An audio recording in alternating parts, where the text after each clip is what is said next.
من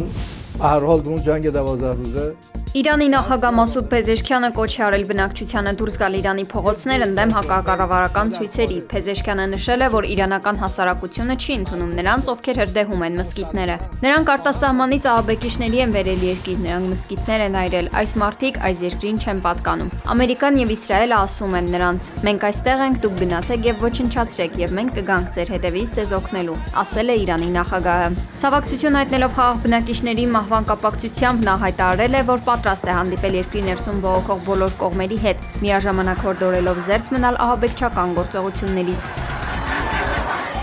Բողոքի ցույցերի ֆոնին Իրանի իշխանությունները երրորդյա ազգային սուկ են հայտարարել ի հիշատակ անմեղ զոհերի։ Իրանական լրատվամիջոցները հայտնել են, որ զոհվել է ավելի քան 20 անվտանգության աշխատակից։ Բողոքի ցույցերի ժամանակ զոհվել է ավելի քան 200 մարդ, որոնց թվում է նաև հայ ազգի երիտասարդ Էջմին Մասիհին։ Անկարգությունների ժամանակ ցուցարները հրկիզել են 34 մզկիթ, պետական կառույցներ եւ վանդալիզմի ենթարկել պատմամշակութային արժեքներ։ Իրանի խորհրդարանը նախատեսել է այսօր արտահերտ նիստ հրավիրել երկրում ստեղծված իրավիճակի վերաբերյալ քննարկումներ անցկացնելու նպատակով։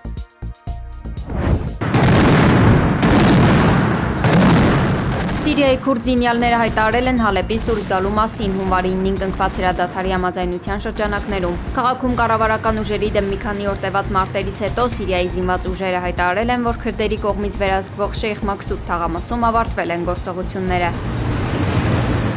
Սիրիայի կառավարական զորքերի եւ քուրդ զինյալների միջև մի քանի օր տևած մահացու բախումներից հետո ըստ պաշտոնական տեղեկատվության կա 21 զոհ, հազարավոր մարդիկ դեռևս մնում են տարհանված։ Պաշտպանության նախարարությունը մինչ այս հայտարարել էր հրադադարի նպատակն է, որ ռազմական գործողությունների պատճառով տեղահանված խաղաղ բնակիչները կարողանան վերադառնալ իրենց տներ եւ վերսկսեն իրենց բնականոն կյանքը, մեջբերում անվտանգության եւ կայունության մթնոլորտում։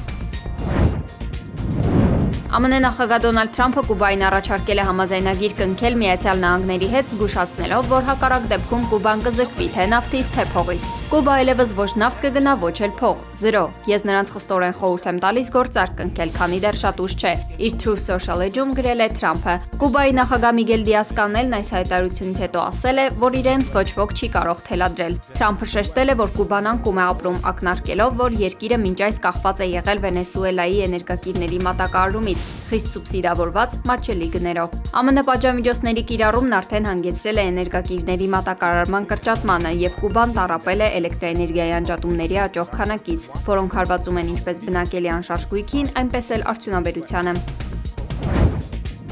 Հանրապետության տարածքում կան փակ ավտոճանապարհներ, փակ են Արագածոտնի մարզում Ամբերտ Բարսելեռնային օդերևութաբանական կայանից Ամբերտ ամրոց եւ Քարիլիշ տանող ավտոճանապարհները։ Վարդենյաց Լեռնանցքում բուք է, ճանապարհը փակ է կցորդիչով բեռնատարների համար։ Թթուջուրնավուր ավտոճանապարհը դժվարանցանելի է բոլոր տեսակի տրանսպորտային միջոցների համար։ Ապարանի, Արագածի, Սևանի, Ճամբարակի, Մարտունու, Գավառի, Հրազդանի, Սիսիանի, Աշոցքի, Ամասիայի տարածաշրջաններում բուք է, ավտոճանապարհներին տեղ-տեղ առկա է մերկասառույց։ Վրաստանի ավտոճանապարհների դեպարտամենտից հայտնել են, որ Վերին Լարսի անցակետով Վրաստանից Ռուսաստան ճանապարհը կրկին փակվել է բոլոր տեսակի տրանսպորտային միջոցների համար։ Պատճառը ձնահոսքի վտանգն է։